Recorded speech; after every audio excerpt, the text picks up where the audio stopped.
you feel professional with headphones on? I feel professional. Okay, poll to the audience. How do we look more professional? Headphones off. Headphones on.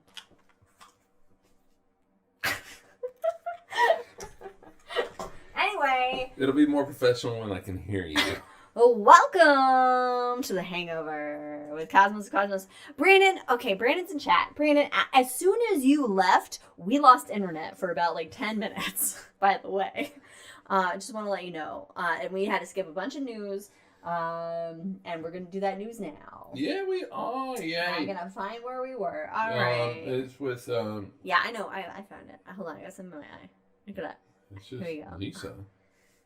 Where was Lisa? We're with Lisa. Anyway, Brandon says I hold the universe together. Okay. You do. 10 minutes of coffee with just Brandon. Let's imagine that. It would just be sing into the microphone but look in different directions like ABBA. Do they have the headphones on? Is it I don't know, we'll sing what's an ABBA song? I don't know. Dancing Queen. Dancing Queen. Yeah, my big fat Greek wedding. I don't know. Dancing Queen. No, that's a different movie. Okay. It was. Wasn't it called Dancing Queen or something? I don't. Sure. Yeah. Sure. Okay. Cosmos, the Hangover. This is where we're at. All right. So anyway, continuing on the main show, we have Lisa. some more news articles. I'm gonna pull up my. Get done of business. Because you're at work. I'm work. Brandon commented and said I looked very professional for today's episode.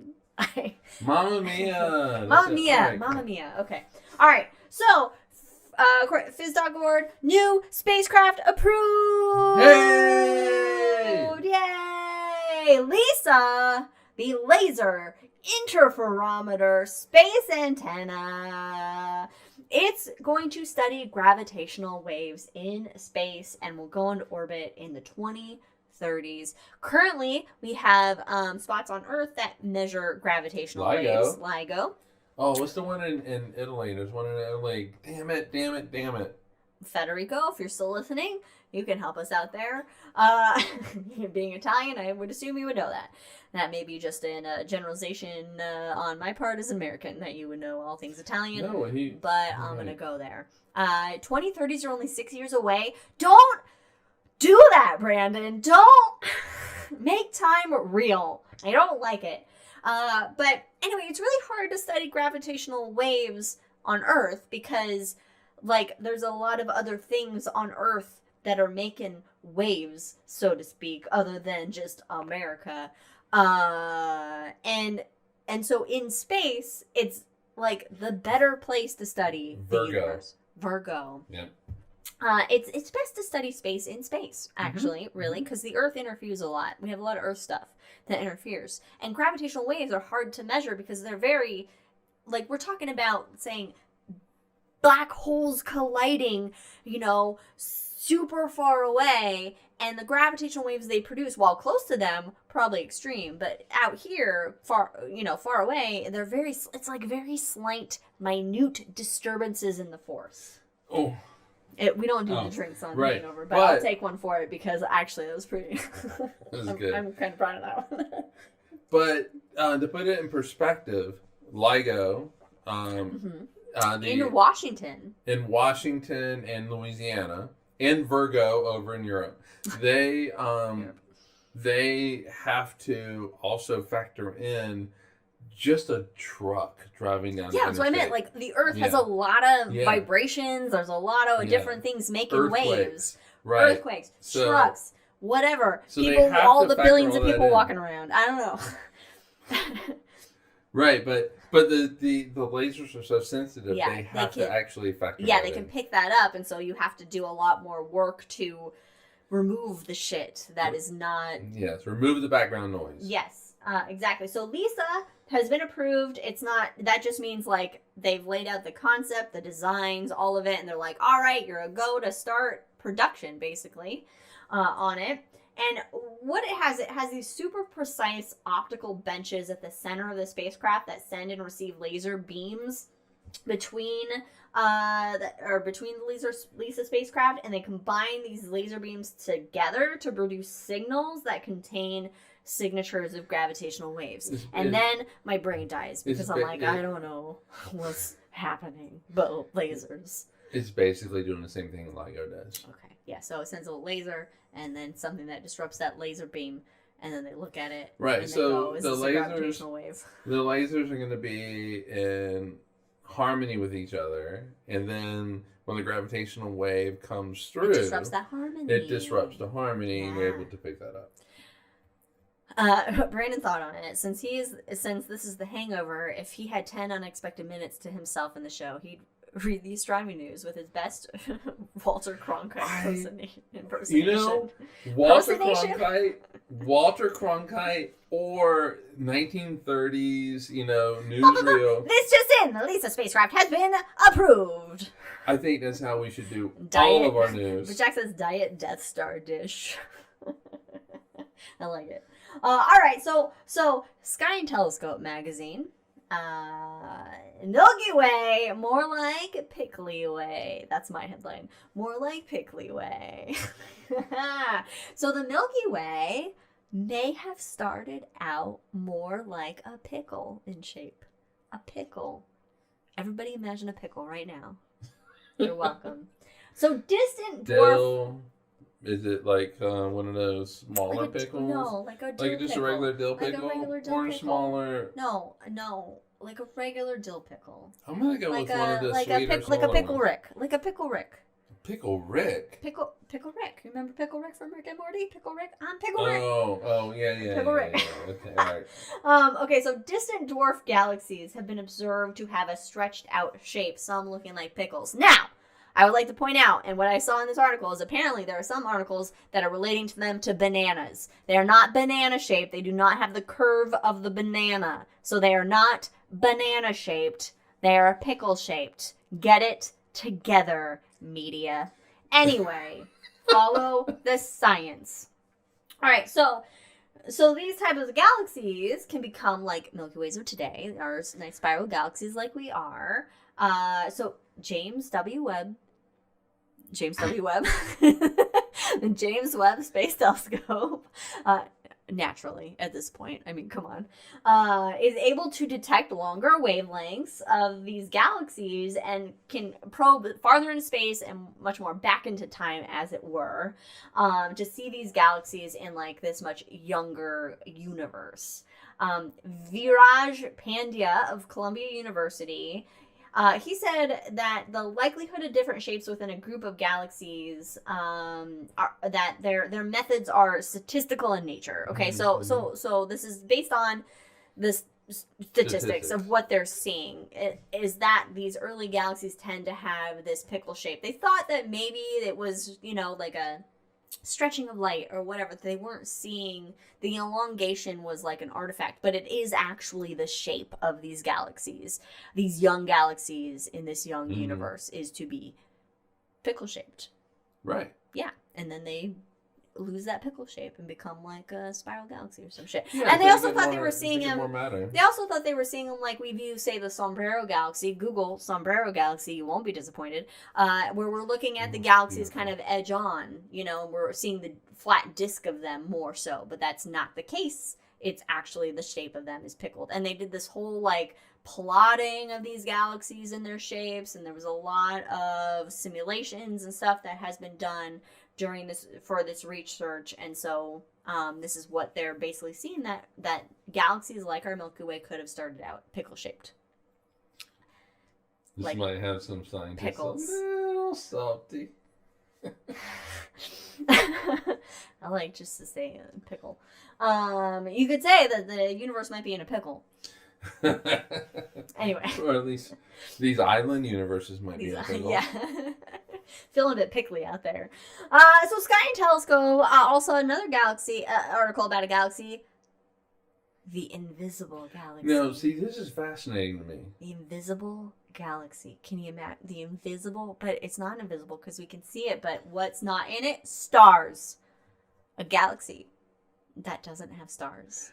So that to me What is the just fuck? fascinating. So radio surveys And this was actually by accident. It was found by Karen O'Neill at the Green Bank Observatory, where they... Which is on the East Coast of the U.S. Basically, they found a galaxy with no visible stars. It only has gas in it. It's only made of gas. Like, what the fuck? It's J0613 plus 52 is part of a survey of 350 dim and diffuse galaxies. So these are galaxies that aren't very bright. They have little star formation to them. And this galaxy in particular is 270 million light years away in the upper part of the constellation of Auriga, which is like an eagle carrying a baby. Yeah, but it looks like a stingray. Yeah, and seen in the radio, this galaxy has 1 billion suns worth of quickly rotating hydrogen, but it's in an organized way. So it's not just this random distribution of hydrogen. It's organized. And so the behavior of this would indicate that it should actually be a normal massive spiral galaxy, like our Milky Way galaxy. But it's not. They don't see any stars. It has no star formation. Okay, so hold on. Let's put this in perspective, though. 270 million light years away is really close to us. That is 13 billion years after the Big Bang. You would expect to see stars in a galaxy that is only is that close to us. However, this galaxy, what's unique about it, it's a loner. There's nothing nearby it. It's basically in like an empty patch of space, essentially. There's nothing near the galaxy. No other galaxies are close enough to it or nearby it to disrupt that gas of the galaxy, to compress it, to stretch it. All these frictional events, I'm making that up, that would then it's not far. That would then induce star formation. All right, so there's nothing to trigger star formation, and it's very rare to find something like this, and so it's really a thing that is worth a lot more study, because I mean there are other dim and diffuse galaxies out there that have like a few stars, but never before has there been a galaxy which we think of as basically a collection of stars, dust and gas, a galaxy with no stars. Right. So I am so far removed from this. Like, just intellectually, I don't have the research and all this kind of stuff. But to me, it just seems like that to have a galaxy, it seems odd that you need another galaxy to trigger star formation in another galaxy. And I would think that it would be more about the density of the gas within this one galaxy, and these other galaxies don't matter. And so I might be looking at this completely wrong, but that to me, that since this galaxy of gas is not having any little clumps of gas collapse down to a star, means that this is extremely uniform gas, and that just seems just spread so out unlikely. Right. Well, and this is because it's so rare and to find something like this, then it gives an insight and more point of study into, okay, how do galaxies form? What is that galaxy formation like? Because since there's nothing nearby it, is that just the gas within a galaxy enough to start a star formation, or do you need, the gravitational influences, which we would think galaxies in themselves are so spread out anyway, even the ones that are nearby each other, but having a galaxy nearby, and when I say nearby, I'm, the ranges could be not distances we can comprehend still, that gravitational influence then is enough, like Jupiter disrupting, asteroids from hitting the Earth or something. It needs that to stir up the gas. Otherwise, the gas is just, without any kind of gravitational influence, that gas is just existing, right? Right, Like you right. need No, some it sort of exists. You do need gravity. you need Newton's principles of gravity and Law of equal and opposite reaction. No, you need Newton's universal theory of gravitation, but you know, like for our Milky Way, stars have been around for a very long time, and I can see, like back in the early days of the universe, where galaxies would influence the formation of stars in another galaxy, because galaxies were so much closer together, but 270 million light years away, but which you have means nothing else near anywhere in the vicinity. right, but still, at this point in the game, I would think that you would still have gravitational forces occurring within that galaxy, where but I guess the gas maybe you is need still, more. You need more. You need more disruptions, in that you need that more gravity. Yeah, and I'm not asking you to. Like, yeah, I can't answer it. I don't know. I just know that they found it and it's there. It has no stars. I don't know why. It just is. I'm not looking for you to explain it. I'm not fancy physics woman. I'm really and truly not looking for you to explain. I'm trying to understand this. Okay. And Brandon says gravity is the straw that stirs the drink. Yeah. So these are really kind of like hypothetical type rhetorical questions. And so how, what, why, where, when? We don't know. They're all rhetorical. But it's the Batman of galaxies. It's the Dark Knight. Oh, okay. I mean, this is really cool. Yeah. But then it's like, it's like, you would think of a galaxy, like, has, like, a galaxy far, far away. There's shit in it. But no, this galaxy far, far away is just gassy. Right, but it's that's just still gas. Shit. That's still shit. That's still shit, though. Well, eventually it will become shit, but right now it's just gas. It's just gas, but,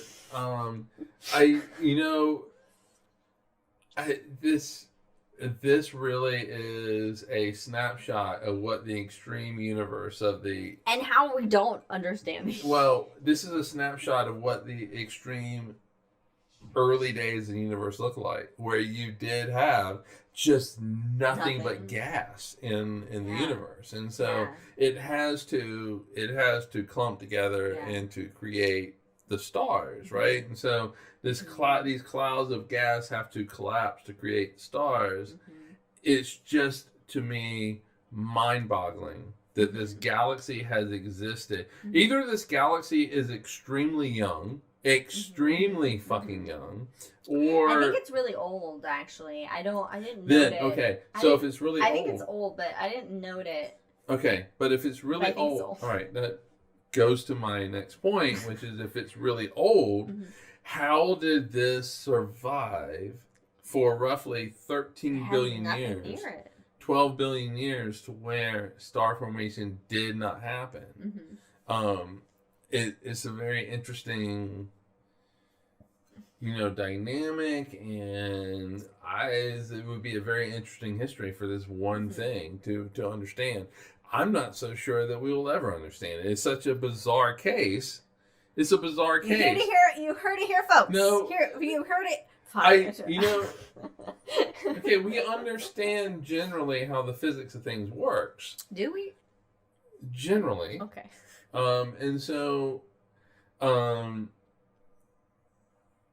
this is such an odd case that I'm not so sure that it's going to rewrite history books or astronomy books, but this is I don't know. It's such an odd thing, and this isn't. I just want to let everybody know that I did read these notes prior, and I did read this, and I found it fascinating. I still can't wrap my brain around it. Did you go find the article and read it? Yeah, I did not read the article, but I do find it just a very fascinating thing. Well, it just goes to show that we really don't understand. Like, we have so much to learn about galaxy formation, star formation, gravity, how all these things Right. take place. You know, I mean, it's like how for our solar system, you know, for us, it's like, okay, you have the terrestrial worlds closer to the sun, these gas giants further out, but then we're finding all these, you know, extrasolar planetary systems where the gas giants are closer to the sun, and we're like, wait a minute, we're the oddballs, like we're the ones that are weird when Yeah, and so it's like kind of like, wait, how does this work? How does this did Jupiter start out closer and migrate out? We don't really have those concrete answers yet, you know, because we're still just learning and figuring out. Right, because you always have to start with what you know. Yeah, you and so take the data points that you have. You start with the solar system, and then you use that that's your baseline that you then use to compare to other solar systems. And when things change, your baseline changes. Same thing with the story of Pluto and the planets in our solar system, but it also is the story of galaxies. The invisible galaxy. Right, and so this is just a new wrinkle. Is it Kevin Bacon in galaxy form? So this is a new wrinkle in... This is going to impact two things. Oh, wait a minute. It's going to impact two things, because you were going to say something, which, you know, I can see it. It's going to impact how our understanding of how stars form, but also our understanding of how galaxies form. Because this should not exist. Yeah. And so, because one is going to affect the other, and yeah, interesting. Now you can say whatever it is. Oh, it was just like, wait, was Kevin Bacon the Invisible Man, or was he in that movie with the hands, with the idle hands or something, with the invisible hands? I don't know. That's all I was going to say. It wasn't going to contribute any intellect whatsoever. Invisible Man blind. That's all I know. If you're invisible, you shouldn't be able to see. You cannot see. Is it? You can't see if you're invisible. You can't see. Then are all blind people invisible? No, because you can see them. Should they be invisible? They should, because no, like, so if you to be able to see, your eyes absorb light, and I've said this before, the invisible man can't see. Otherwise, because it would it's just the be invisible floating man. eyeballs. No, it wouldn't be floating eyeballs. But what would be interesting, though? Okay, so if the invisible man can see, that means his invisible eyes have to absorb light, right? So if you're walking behind the invisible man, you're going to see just two dark patches, which will be freaky, because that's where the eyeballs are absorbing. Maybe the that's light. what ghosts are, or invisible people. And Brandon says, what? And that's a quote from Jaden Smith. How can mirrors be real if our eyes are real? What? Why? Wait a minute. What? What? How can mirrors be real if our eyes are real? That makes no sense. No sense. Mirrors are just glass, and glass reflects. Well, it's light. not even well, it does. It does reflect, but it's also that silver layer up underneath it. What? I mean, you know, I don't know if I should be worried. Should we be worried for the youth of today, or is that because we're old enough now that we're now those old people that are like, I'm worried for the youth of these kids these days don't make any sense. Society's on a downward stroke. I think there are certain people in the world, because of their status in the world, and I do not know how to say this in any other kind of way. Oh, it's just simply These are the questions from a Nepo baby. Right. They think that they have, you know, anything that comes into their brain is some sort of... we're really not holding our punches, are we?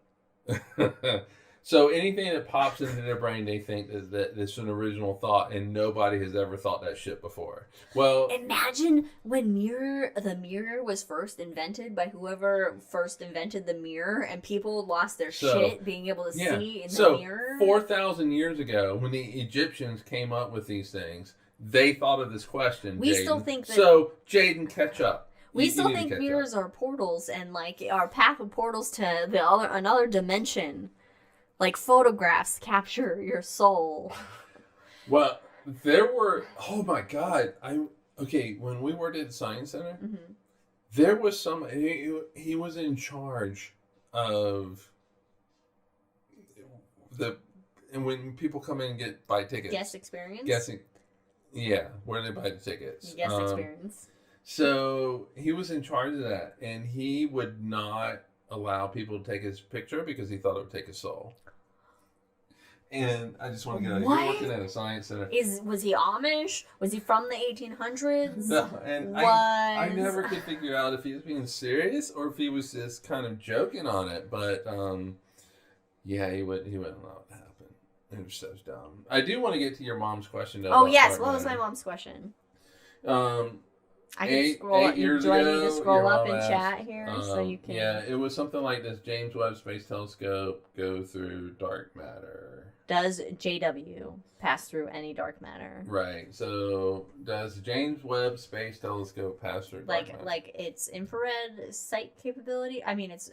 No, see, I read that as very literal, as like a 3-year-old, where does James Webb actually pass through? Literally pass through? Literally pass through it. Yes, the answer is yes. I mean, dark matter is going to be everywhere. It's everywhere, right? Is it here right now? I mean, it's concentrated. It is. It's concentrated. I mean, there are neutrinos, right? We got neutrinos going through us. We don't know what dark matter is. We know what neutrinos are. We do know what neutrinos are, but Jade was giving a lot. Dark matter is what happens after I have my morning coffee. Boom, bada boom. No pun intended. All right. No, I mean, dark matter is more concentrated than dark energy. Both of them are pretty much everywhere, and we don't know what either of them are. So, and can't detect them. If James Webb, so if dark matter is made up of what we call WIMPs, weakly interacting massive particles, then yes, James Webb is passing through it all the time. If it's made up of machos, then no. Machos are massive. The jocks of the universe. Massive halo compact objects. So you're talking neutron stars. We can analyze it, but only because of its gravitational effects on what's surrounding it. So, example for our Vera Rubin episode and the rotation of galaxies and the stars within galaxies is that the further out from, just like with the planets, that the further out from the central object you are, the slower an object should move. But with the galaxy, we're finding that the stars actually speed up a bit. Although now we're finding... Okay, well, they're going faster than they were. They're going faster than they're supposed to be at the distances that they are from the core of the galaxy. Except now, apparently, they are at the edge, dropping off quite a bit. But... Dropping off a cliff. With the normal amount of matter, physical matter that we can observe, so stars, planets, nebulae, the observable matter in the universe is not enough to have the stars at so and so distance from the sun moving as fast as they are. So that means there is some extra matter there. There's some extra mass there that we cannot detect that's allowing these stars to move faster than they should. Right. Yes. In a nutshell. In a very long nutshell, yes. Educated intellectual nutshell. My non-fancy physics nutshell of my brain. Basically, the further out from the center of the galaxy you go, the stars are moving faster than they should.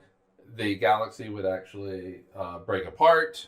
Stars would go flying out. So there's something also then holding them. So there's something that is holding them in, and that would be, and because we can't see it, we don't know what it is. We call it dark matter. Yes. The only way that we know that it exists is because we infer it from the speed at which these stars are going. So it's basically like a gravity binding material. It is. Yes. A gravity binding material we can't see. And if you want to see where the dark matter is in the universe, just bring up a map of any universe and you'll see what look like little spider webs going through the universe. That's where all the dark matter, these filaments, that is where the dark matter is. And it's holding basically the galaxies, everything kind of together. But then you have dark energy, which is not Different. not matter. It's not mass. It's some sort of energy that's responsible for the universe expanding and accelerating. Accelerating, that's the thing. Accelerating and expansion. So without dark energy, then we should see what the universe. Like we can measure galaxies and we can see them. So this is the famous it's a balloon experiment. You take a balloon and you put a bunch of dots all over it, and then you blow up the balloon, and all of the dots then expand at the same rate apart from each other, and That's Hubble's law, yeah. but then all of a sudden with that balloon something happens and they start just going out faster when you would think you run out of energy and it all should come back in and collapse in on itself, but they're not collapsing in on themselves. They're going faster and faster, like it's Willy Wonka's tunnel, and it just keeps going and going. And it's dark energy. You got there eventually. Yeah, so it's two different things. Dark matter wants to pull things together with gravity. Dark energy wants to push it apart. We don't know what either one of these are. We know that dark energy is a little more dominant in the universe. And so, up until 1998, the question was, will the universe continue to expand forever at a basically a constant rate? With a big crunch. Or will it be a big crunch and where gravity brings everything in? And so they did this using the Hubble Space Telescope. They did this study. It was with, I think, supernovae, in distant reaches of the universe. And they were able to figure out that the universe now is expanding faster than it was in the early days. And you would think that it should slow down. It should slow down. So what's causing it to? Or it will continue at the same rate. And so 1998 was our first, look at this thing called dark energy. We still don't know what it is. And I think for dark energy, it's going to take new physics to understand what it is. For dark matter, not so much. Just maybe new technology? Well, it's just going to be a new understanding of, what's there and what could be causing it. Yeah, and it doesn't affect the telescope's movement. Think of dark energy as more of, like, not a localized thing, but as far as, like, on a galactic scale. Yeah. A galactic scale of gravity, of a galactic glue, if you will. Galactic glue. Exactly. So the amount of dark matter that James Webb is experiencing is really the same amount that we're experiencing, which really is quite insignificant when it comes to, like, Newtonian physics, which is what you use to place James Webb where it's at. And so Lagrange point 2, 1 million miles from the Earth. Yeah, so you basically can ignore dark matter. You can ignore dark energy with regards to James Webb. You've got to think larger scales for both of them and their effects, basically. Yeah. Though I this does remind me, and this is such a detour, but when I was much younger, and I had broken the news to my family that I was going to go into physics instead at Clemson. Of Engineering. Because I originally started off as a mechanical engineer, but I got 2 messages from my family. Eventually, I got a third, but I did get 2, and one of the messages was from my Aunt Virginia. May she rest in peace. Was, so you can write prescriptions now. What? Not physician? No, but that's what she thought. So what prescriptions was Aunt Virginia wanting? I don't know. I should have asked. That's the question. I should have asked. So what do you want? No, yeah. Get that notepad out. You have too nice of handwriting for Dr. Scribble. I know. Yes, you have he has very nice tiny handwriting. It's beautiful. Oh, you're so biased. No, it's really nice. Okay, but anyway, the second, and this was in the form of an email, which first of all, I was like, my grandmother can send any emails. Wow. So she wanted to remind me of God in the universe and how she forwarded me this whole thing because apparently physics is like the devil. I don't know, but yeah, because it explains shit. It explains the universe without religion. Things that some people don't want explained. Right. So I get this email from my grandmother, and it's probably from an AOL account. Oh yes, definitely. With the little CDs and shit. Purity9x at AOL.com. And so it was this email where it told a story about how NASA was going to send a probe to Jupiter or something, and the math wasn't working out, and they had to and then there was some NASA astronomer engineer, scientist, who was like, oh, but I remember from the Bible that Jesus made the sun stop for a day or something like that. And like, oh, so we have to factor that in. Sun stop what? Just moving across the sky. What? I don't know. That would mean the Earth had to stop orbiting. Right, but it's not. The Earth's the center of the universe. But anyway, so it was, and I never responded to it other than, thanks you. Grandma. Thanks, Grandma. Thanks, Nana. What'd you call your grandma? Was it a... Oh, they were both mamas. Mamas. Okay, see, mine was Nana and Papa. Nana and Papa. All right. So, I just like how it's interesting how we all have different names for our grandma and grandpas. So this is my mom's mom, and I just basically said thanks, and thanks, I didn't want to point out that just wrong. What Jesus did with the sun 2,000 years ago is irrelevant for us sending something to Jupiter, but today, and all that kind of stuff, but she had my climbing tree that I loved at her house. Yes. She also... The sun stopped because JC didn't pay the bill. I know, right? Got to pay that electric bill. She also had the drawer to the bottom left of the sink that had the Fig Newtons and the cookies. Oh. So I would go there. That just put an image in my head of a cookie jar. That was like maybe a dog cookie jar. Was this a cookie jar we had, Mom, or was it a grandparent cookie? It would not have been Anna Paula and Papa Al, but I'm just picturing now this cookie jar it must have been one we had of a dog, and I remember I would sneak cookies out of it.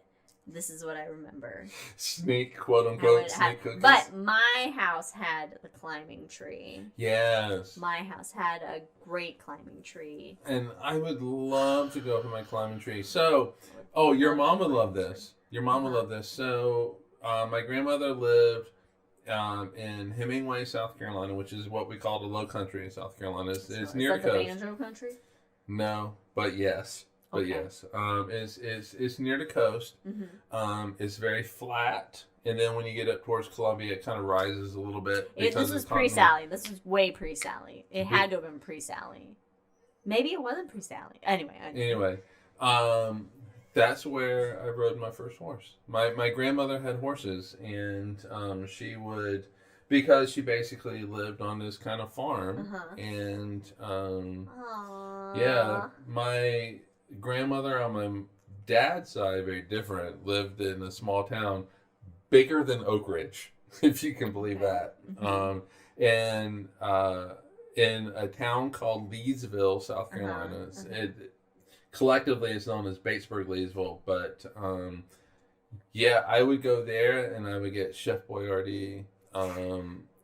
spaghetti and meatballs. Uh-huh. And we would go, Spaghettios. she would always take me to the wagon wheel, which literally had a big fucking wagon wheel, and I'd get a hamburger every time, a little cheeseburger. It was great. I miss them. I miss them greatly. Oh, that's cute. Yeah. So here's to everybody's grandmother around the world. Yeah, well, I'm out of drink, so it's water for me. Cheers to grandparents.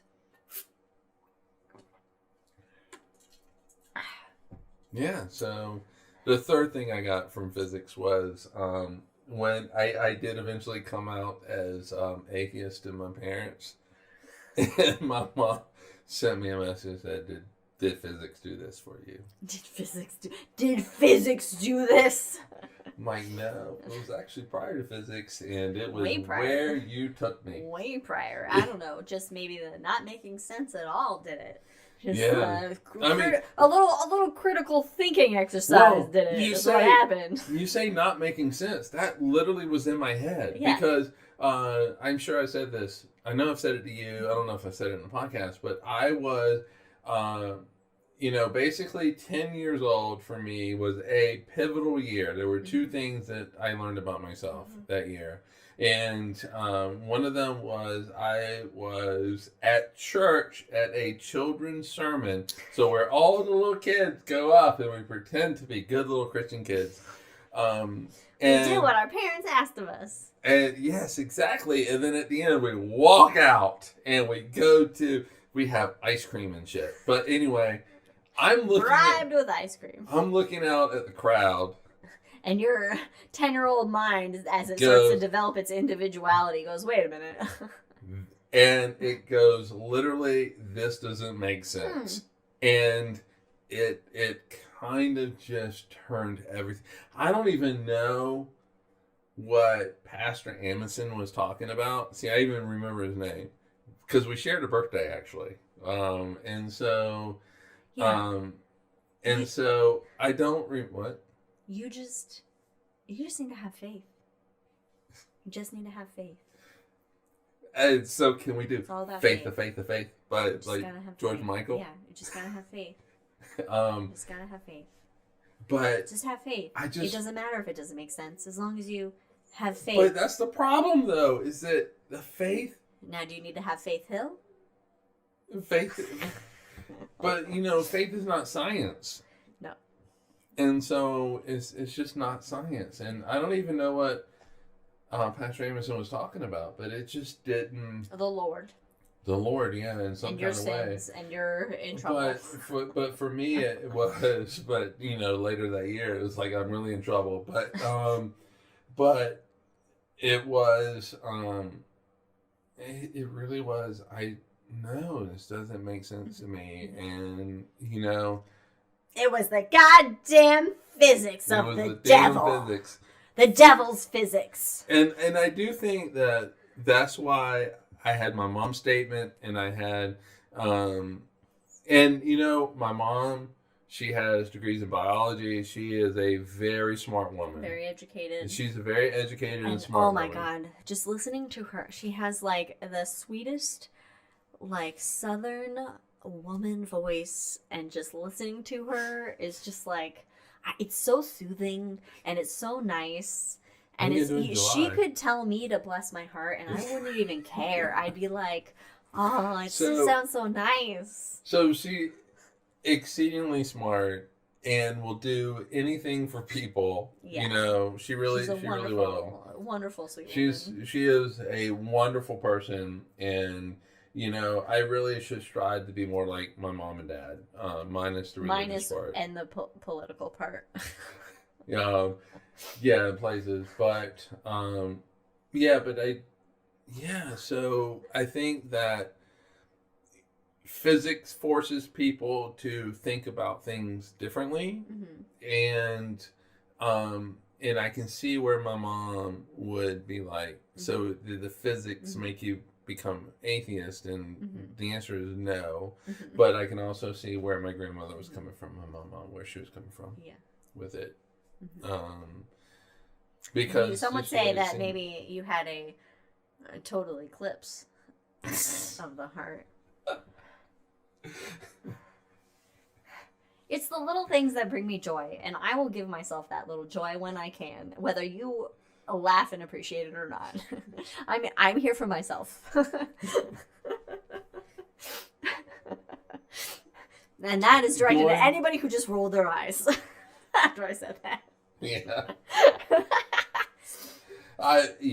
It's oh my gosh. All right, so thanks for listening to my family. Your family history, a little insight into Fancy Physics Man and his mama. And I still think my parents eloped, but that's entirely. You think they eloped? Yeah, in case mom and dad, in case you're listening, which I doubt you are, but in case you are, I still think you eloped. I do.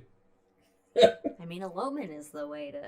I like what we did, where it was just a really small, personal, none of the bells and whistles of the, like I got that out of the way with the first marriage. It's like, all right, so now we can have the real wedding, where it's like just total, authentic, small, and just what is meaningful to us without all those bells and whistles. And I was and the only Bridezilla moment I had when I was worried that there wasn't enough food, there was. When there wasn't enough food, and I made my best friend and maid of honor go get Costco pizzas because we're classy, and we definitely had enough food. But I was worried about there not being enough food. That was I just want people fed, fat, and happy. Okay, nobody's going to want to listen to this, but I loved our wedding. I loved that it was underneath that oak tree now that I can't ever get under again. No, because my parents sold the house and we don't have it anymore, so you know how I feel about that, Mom. Jack says 90% of the weddings that he officiates are super small. Okay, so Brandon married us. Brandon married us, and now we know Jack does weddings? Yeah. We should. All right. So when we renew our vows, no, it should still be Brandon. We'll have Jack and Brandon. Jack and Brandon can tag team. It could be a Jack and Brandon tag team. All right, Jack. We're gonna talk about getting you out in a few years because we're gonna do 10 years. Thank you, Katie. Anyway, Thank you, Katie. Is there anything else? Katie said it was such a nice wedding. I'm glad you enjoyed it. It was a good time. Is there anything else astronomy related? No. The universe is there. Look at it. What was that? I don't know, but dogs are making I weird think our sounds. dogs make a weird Anyway, noise. I think that's a sign that we need to call it. Right, but in 2 weeks we are going to talk about Vera Rubin. Rubin! All right, so as much as the Herschels were for Brandon, Vera Rubin's for me. We brought up Vera Rubin a bunch of times, but we never centered on her, right? No, we have never centered on her. Okay. And so... that's going to be in 2 weeks where we actually will get into this mysterious thing because we absolutely have to about dark matter. You can't. And it also relates to Fritz Wiki. So it does Wiki and Vera Rubin, but it is pretty much going to be 95% Vera Rubin. Mm-hmm. I don't know why I'm losing my voice. Why are you losing your voice? You haven't even... I don't know why I'm losing. You sound like me after the Machine Head show last weekend. Oh God, that was such a great show. Oh my God, I saw one of my favorite bands, Machine Head, last weekend in Portland, and guys, I was like, it was so good. It was so good. I felt like 17 again. It was so great. And I'm gonna say, there's not to me, there's not a big gulf between metalheads and punks. And, obviously we get along. You're a metalhead, I'm a punk. Mm-hmm. I had really and truly just one of my best times at a concert. Such a good concert. It was really good concert. I really enjoyed Orbit Culture. They, to me... They had a stage presence. It's very Swedish. They're a Swedish metal band. It's Swedish. All right, so the Swedes like to bring a little performance. I really do say that I want to enjoy that. That I want to say that I enjoyed all four bands. Uh-huh. I really did. Mm-hmm. But to me, Orbit Culture was it was just fun. Mm-hmm. And kind of what to me is that classical metal way, and I don't know. I don't have a lot of experience with metal. Machine Head is that is the epitome But of to a good metal show right there. But then Fear Factory came in, and Fear Factory was as close to, in a punk way. The dogs just made another noise. A punk way as close to I could get to like Suicidal Tendencies. Okay. Yeah. And I don't know how it's not thrash in any kind of way, but that was the feel to me. But then Machine Head, and then there was this Darkness song that they sang, which was really quite personal, that I really thoroughly enjoyed. It was a great show. And then we got to hang out with Katie and Adam, and it was a lot of fun. Anyway, it's a little insight into our personal lives right there. So cheers, everybody. Yeah. Anyway, thanks for joining us on this episode of the Hangover. Yes. Hangover. Oh my God. What? Wow. What did you want to call it? For me to mess Hangout?